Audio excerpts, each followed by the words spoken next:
bagi setiap orang yang beriman sepanjang zaman. Ya ayyuhalladzina amanu taqullaha haqqa tuqatih wa la tamutunna illa wa antum muslimun. Wahai orang-orang yang beriman, bertakwalah, takutlah kepada Allah dengan sebenar-benarnya takwa, dan jangan kalian mati meninggal dunia melainkan mati dan meninggal dunia dalam keadaan Islam. Nabi Muhammad SAW adalah pemimpin dari segenap orang-orang yang bertakwa. Beliau adalah sumber takwa. Beliau adalah asal muasal takwa, sehingga beliau dahulu menyatakan sambil menunjuk ke dalam dadanya dan berkata, at-taqwa hahuna, at-taqwa hahuna, at-taqwa hahuna. Ketakwaan letaknya di dalam sini, ketakwaan letaknya di dalam sini, ketakwaan letaknya di sini, kata Rasulullah sallallahu alaihi wasallam. Sehingga beliau menyatakan, inna a'lamukum billah wa atqakum bihi ana. Yang paling berilmu di antara kalian kepada Allah, yang paling mengenal Allah, yang paling takut dan bertakwa kepada Allah di antara kalian adalah aku, sabda Rasulullah SAW. Beliau adalah orang manusia yang paling agung, yang paling mulia kedudukannya di sisi Allah, manusia yang paling dicintai oleh Allah Ta'ala. Apabila Allah Ta'ala berfirman, inna akramakum indallahi atqakum, yang paling mulia di antara kalian di sisi Allah yang paling bertakwa, maka Nabi Muhammad adalah yang paling bertakwa dan yang paling berilmu dan yang paling menghambakan dirinya kepada Allah Subhanahu wa Ta'ala. Beliau adalah imam di dalam ketakwaan, imam di dalam keilmuan, imam di dalam amal ma'ruf dan nahi mungkar, imam di dalam jihad fisabilillah. Beliau adalah imam di dalam kasih sayang kepada sesama, imam di dalam ketegasan di dalam menjalankan syariat dan agama Islam ini. Beliau adalah imam di dalam segala kebaikan, imam kita di dunia dan di akhirat, sallallahu alaihi wasallam. Beliau yang mana ini adalah Jumat terakhir di bulan Rabiul Awal, bulan kelahiran Rasulullah sallallahu alaihi wasallam, yang mana beliau dilahirkan di hari Senin di bulan Rabiul Awal bertepatan dengan tanggal 12, dan ini adalah Jumat terakhir daripada bulan tersebut, bulan kelahiran Rasulullah sallallahu alaihi wasallam. Beliau melalui hidupnya ketika berdakwah di jalan Allah selama 13 tahun berdakwah di Makkah Al-Mukarramah, dan 10 tahun beliau berdakwah di Madinah Al-Munawwarah. Beliau lalui dakwah tersebut menghadapi tantangan dan gangguan dan cobaan dan ujian dan teror dari orang-orang musyrikin dan orang-orang munafikin yang mengganggu dan menteror Nabi Muhammad sallallahu alaihi wasallam. Ketika di Makkah, beliau malah menghadapi lemparan, menghadapi pukulan, dilempari bukan hanya dengan batu, bahkan dilempari dengan kotoran. Dan beliau dipukul, dicekik dari belakang, diancam untuk diinjak kepalanya tatkala sujud di hadapan Ka'bah. Dan beliau pun juga diboikot hingga tidak ada orang yang mau memberikan, menjual hasil pangan mereka kepada Nabi Muhammad dan orang-orang Islam.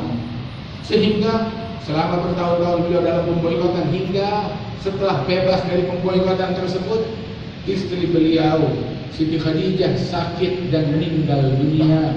Begitu pula paman beliau Abu Thalib meninggal dunia hingga tahun wafat mereka tersebut, yang wafat keduanya itu hanya selisih 3 hari saja, itu dikenal Amul Huzn, tahun kesedihan. Dan Rasulullah menghadapi segala cobaan, segala ujian, makian dan teror, pendustaan, penistaan yang dilakukan pada pribadi Rasulullah sallallahu alaihi wasallam, hingga akhirnya beliau akan dibunuh oleh 40 suku dari masyarakat Quraisy di Makkah Al-Mukarramah, bersepakat untuk menghabisi dan membantai Rasulullah sallallahu alaihi wasallam. Namun Allah Ta'ala melindungi Nabi Muhammad dan memerintahkan Rasulullah untuk berhijrah, hijrah ke Madinah Al-Munawwarah. Tatkala hijrah ke Madinah Al-Munawwarah, dalam kejaran orang-orang kafir musyrikin yang ingin membunuh beliau, beliau disambut oleh umat beliau di Madinah Al-Munawwarah dengan tala'al badru alaina min thaniyatil wada' wajaba syukru alaina ma da'a lillahi da'. Disambut dengan pembelaan, dengan riang gembira, sehingga dahulu Sayyidina Anas bin Malik beliau mengatakan bahwasanya ada 2 hari yang tidak bisa aku lupakan, yang paling berkesan dalam hidupku. Hari pertama adalah hari masuknya Rasulullah, datangnya Rasulullah ke kota Madinah. Lamma dakhala Rasulullah al-Madinata istanara minha kullu syai'. Ketika Rasulullah masuk ke kota Madinah, segala sesuatu yang ada di kota Madinah menjadi bercahaya dan terang benderang, menjadi riang gembira dengan kedatangan Rasulullah. Dan hari yang kedua, hari wafatnya Rasulullah, segala sesuatu yang ada di kota Madinah rasanya menjadi gelap gulita, menjadi muram, menjadi suram. Hari kesedihan tatkala wafat Nabi besar Muhammad sallallahu alaihi wasallam. Beliau pun lalui dakwahnya di Madinah dengan segala macam gangguan dan cobaan, diperangi, diboikot, kemudian juga dilakukan hal-hal yang mengganggu Rasulullah sallallahu alaihi wasallam, hingga kaum musyrikin memprovokasi massa untuk mengepung kota Madinah di dalam perang Ahzab, ingin membunuh mereka, Rasulullah dan sahabat-sahabat beliau sallallahu alaihi wasallam. Dan di dalam semua teror, gangguan, cobaan, Nabi Muhammad adalah teladan dan imam dalam kesabaran, imam di dalam dakwah. Beginilah sifat pendakwah. Apabila teladan mereka Nabi Muhammad sallallahu alaihi wasallam, beginilah setiap orang, sikap setiap orang yang melaksanakan amar ma'ruf dan nahi mungkar, mengikuti teladan yang terbesar dalam amar ma'ruf nahi mungkar Nabi Muhammad sallallahu alaihi wasallam. Beginilah sikap setiap mujahid apabila jihad mereka meneladani imam kaum mujahidin Nabi besar Muhammad sallallahu alaihi wasallam. Sikap apa yang diambil oleh Nabi Muhammad menghadapi gangguan, cobaan, teror dan peperangan tersebut? Beliau tidak ada satu kata-kata yang kotor yang keluar dari mulutnya Nabi Muhammad. Tidak ada makian, cacian yang keluar dari lisan suci Rasulullah sallallahu alaihi wasallam terhadap musyrikin yang ada di Mekah ataupun munafikin yang ada di Madinah. Tidak pernah mencaci, tidak pernah memaki, tidak pernah mengeluarkan kata-kata yang kotor sallallahu alaihi wasallam. Bahkan puncaknya Rasulullah tidak menyumpahi orang lain kecuali beberapa individu yang memang telah diketahui melalui cahaya wahyu yang didapat oleh Rasulullah kalau mereka itu tidak akan beriman selama-lamanya alias min ahlin nar. Sehingga Rasulullah menyumpahi beberapa individu tersebut yang sudah keterlaluan kejahatan mereka yang dilakukan terhadap Rasulullah dan terhadap agama Islam ini. Wahakata sikap Nabi Muhammad sallallahu alaihi wasallam bahkan di dalam situasi peperangan, dalam jihad yang sah, dalam jihad yang sah. Banyak orang yang mengklaim jihad, tapi benarkah itu? Jihad sesama kaum muslimin bukan jihad. Jihad mencaci muslimin bukan jihad. Jihad akan tetapi menghalalkan darah sesama umat Islam, mengambil hartanya umat Islam, itu bukan jihad, itu namanya jahat, bukan jihad. Waliyadzubillah min dzalik. Adapun jihadnya Nabi Muhammad di dalam jihad yang sah, jihad yang paling benar adalah jihad bersama Nabi Muhammad. Selain bersama Nabi Muhammad perlu dikoreksi lagi, entah mungkin benar, mungkin tidak, masing-masing dengan klaim mereka sendiri, tidak ada yang tahu. Akan tetapi jihad yang sebenarnya tanpa keraguan jihadnya Rasulullah sallallahu alaihi wasallam. Di dalam jihadnya Rasulullah tersebut, Nabi berpesan kepada para sahabat bahwasanya jangan membunuhi kaum wanita dan anak-anak dari kaum musyrikin. Sebab kaum musyrikin mereka dahulu dalam peperangan tersebut mereka membawa kaum wanita untuk melaksanakan pesta setelah kemenangan. Nabi berpesan jangan membunuh wanita dan anak-anak, kata Rasulullah. Bahkan musuh yang telah berpaling jangan kalian kejar. Dan Nabi Muhammad juga berpesan, ketika kalian masuk ke dalam negerinya kaum musyrikin, jangan mengganggu orang-orang yang tidak ada kena-mengena, tidak ada sangkut pautnya dengan peperangan, seperti orang-orang yang bekerja di pasar, jangan ganggu mereka.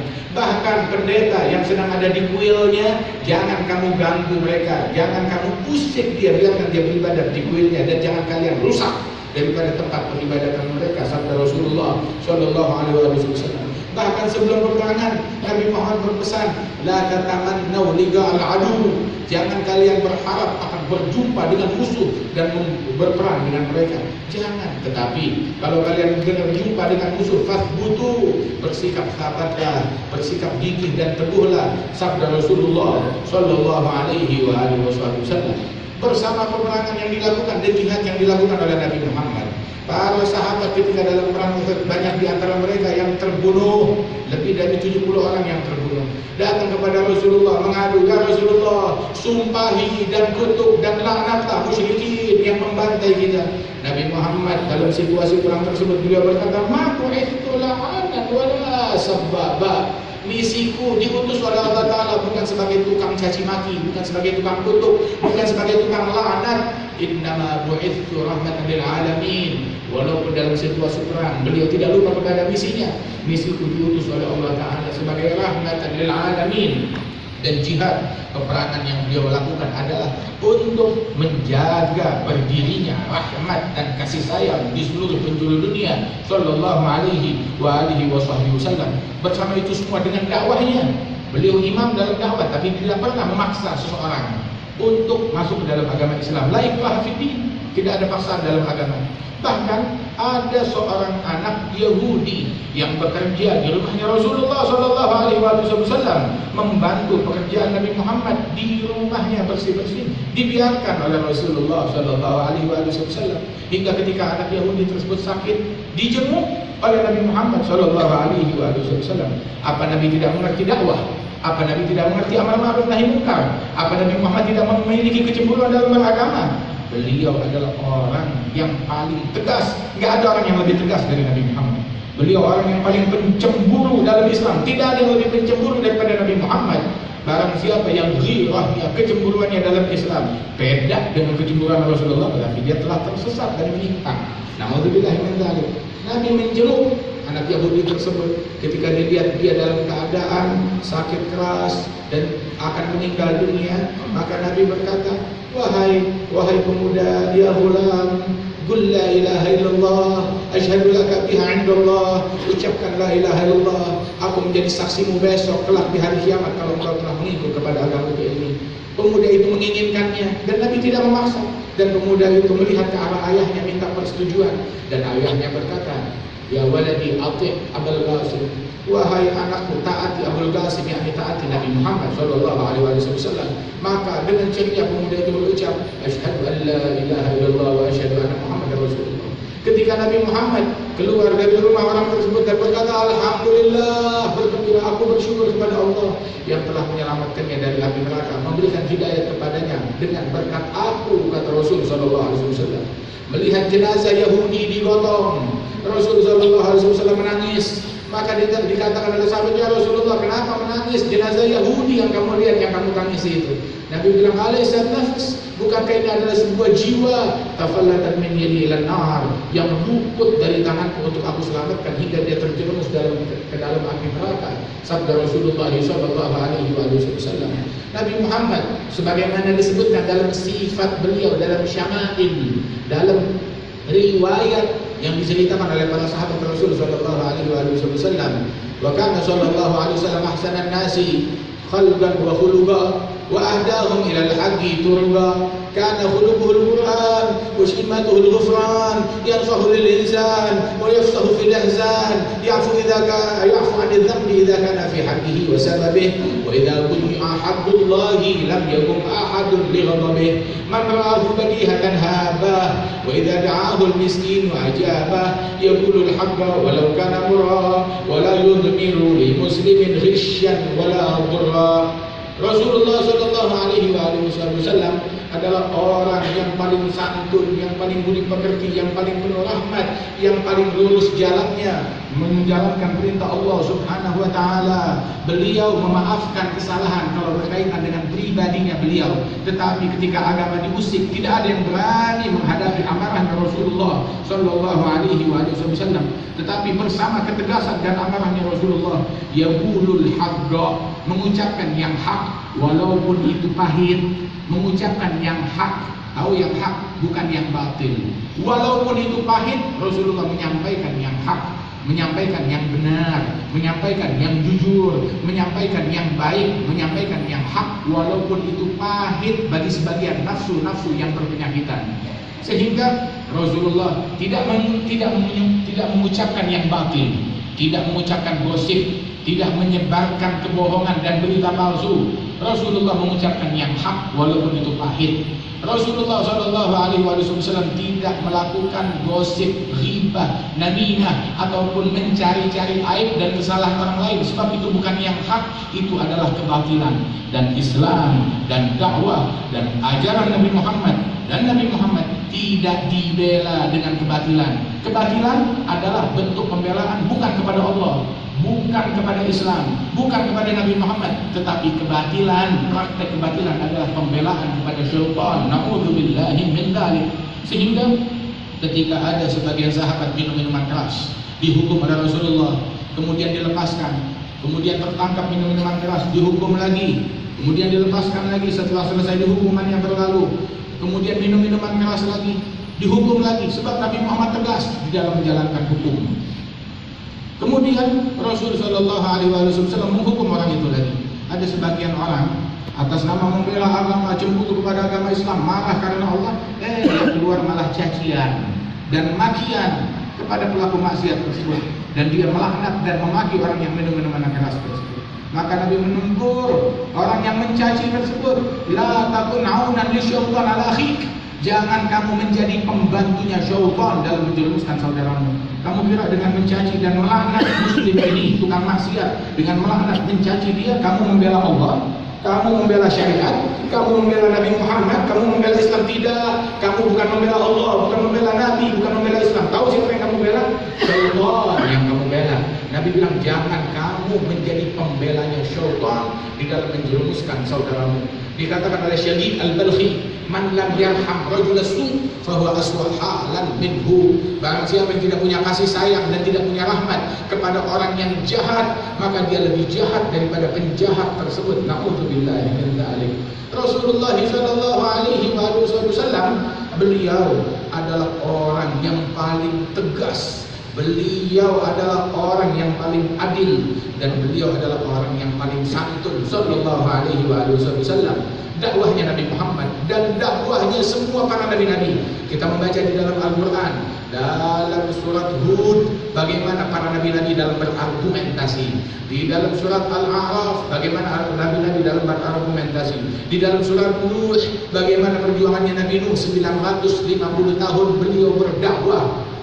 Selama berdakwah 950 tahun, terkadang beliau keluar dari rumahnya menasihati kaumnya, dipukuli hingga babak belur dan pingsan. Ketika sore hari beliau pulang dengan wajah dan tubuh yang babak belur. Keesokan harinya datang lagi berdakwah, tidak mencaci, tidak memaki, tidak mengutuk. Alaihi wa ala nabiyina afdhalus salawat wa azkat taslim. Hingga ketika turun wahyu dari Allah Subhanahu wa taala, ya Nuh, sesungguhnya tidak akan beriman min qaumika illa man qad aman, kecuali mereka yang telah beriman. Selain dari mereka itu tidak akan beriman. Barulah beliau berdoa kepada Allah Subhanahu wa taala untuk bumi ini disterilkan dan dibersihkan. Namun Nabi Muhammad sallallahu alaihi wasallam, ketika para nabi-nabi, mereka pun juga ada menyumpahi orang yang sudah jelas dengan wahyu dari Allah Ta'ala tidak akan beriman selamanya. Ada para nabi-nabi, kata Rasulullah, mereka memiliki doa pamungkas yang dikabulkan oleh Allah Ta'ala, dan masing-masing sudah mengambil daripada kesempatan doa pamungkas tersebut. Ada yang menyumpahi kaumnya, ada yang menyumpahi umatnya. Dari kelompok orang yang sudah dia ini tidak akan beriman, seperti umatnya Nabi Hud, seperti umatnya Nabi Saleh, seperti umatnya Nabi Lut, dan lain-lain sebagainya, dan seperti umatnya Nabi Nuh.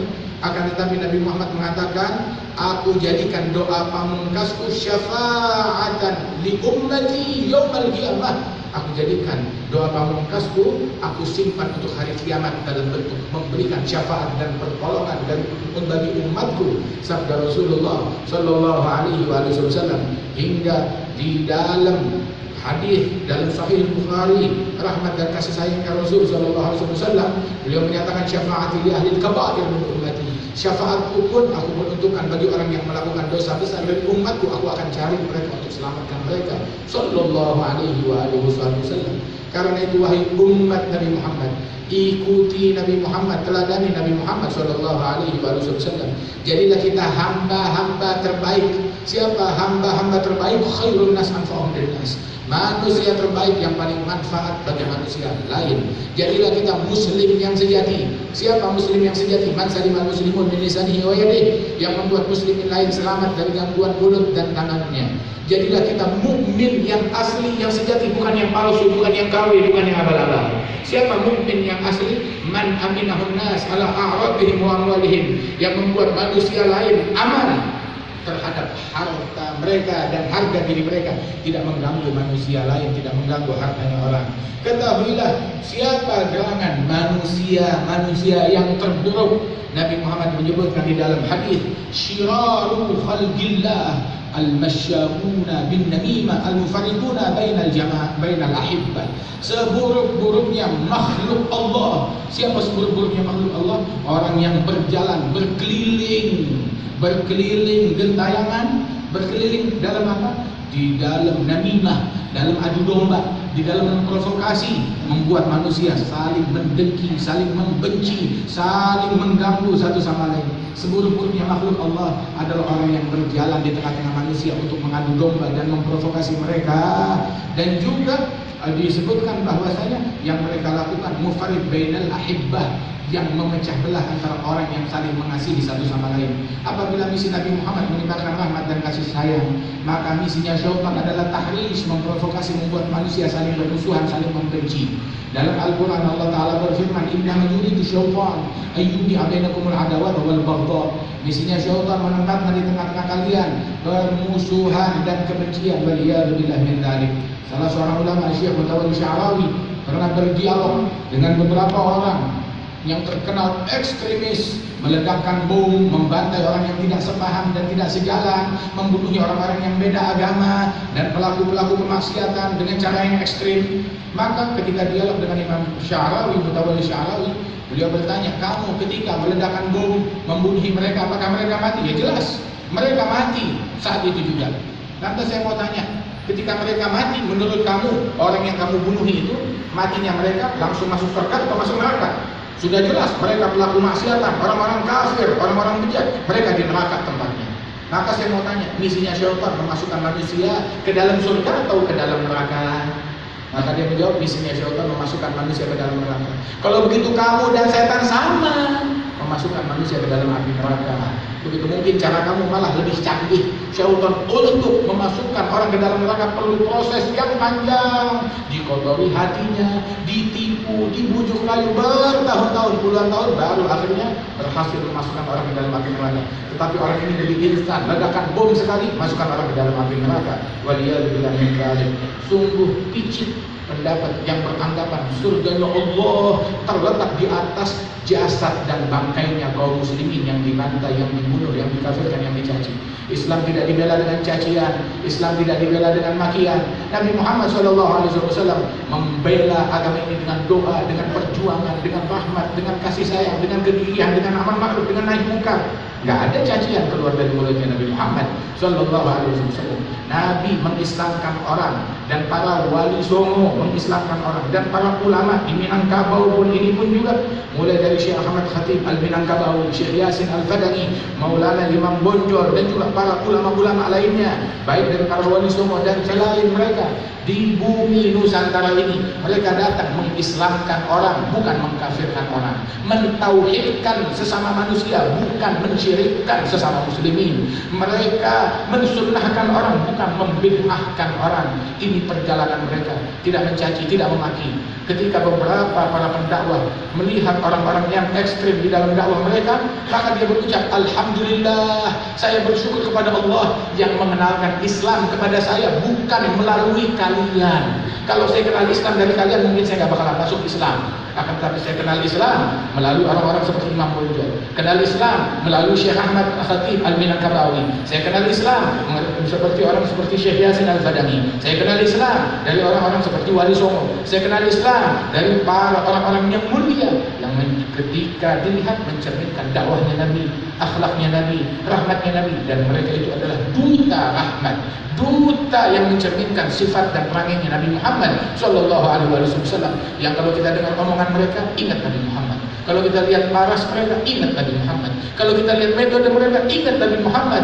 Bukan melihat sebagian orang dan kita ingat kepada syaitan. Waliyahzubillahi min dzalik. Saudara-saudara sekalian, boleh marah atas agama, tetapi ikuti marahnya Nabi Muhammad, cantik, berkelas dan santun. Dan motivasinya adalah motivasi yang murni karena Allah Subhanahu wa taala, bukan karena hal-hal duniawi. Ibadallah, sesungguhnya kita mengenal Islam berkat Nabi Muhammad sallallahu alaihi wasallam dan perkara hubungan kita dan teladani Nabi Muhammad. Wa in tuti'uhu tahtadu, kalau kalian taati Rasulullah, niscaya kalian akan mendapatkan hidayah. Semoga Allah Subhanahu wa taala memberikan kedamaian di negeri Indonesia ini, dan Allah taala jadikan Sumatera Barat ini makin aman, makin makmur, makin damai, makin tentram, dan Allah taala jauhkan kita dari perpecahan, dan Allah taala bersihkan hati kita dari kedengkian. Apa gerangan yang menipu kita, apakah dunia, apakah tahta, hingga kita mengorbankan kebersihan hati dengan mendengki kepada sesama, membenci kepada sesama, keluar dari norma dan adab yang diajarkan oleh Nabi Muhammad SAW. Tidak ada kebaikan di dalam dunia yang mencegah kita dari akhlaknya Nabi, yang menjegal kita dari ridha dan ampunan Allah Subhanahu wa taala. Ibadallah, wallahu taala yaqulu wa biqaulihi yahtadil muhtadun. A'udzu billahi minasy syaithanir rajim. Bismillahirrahmanirrahim. Ya ayyuhalladzina amanu la tulhikum amwalukum wala auladukum an dzikrillah.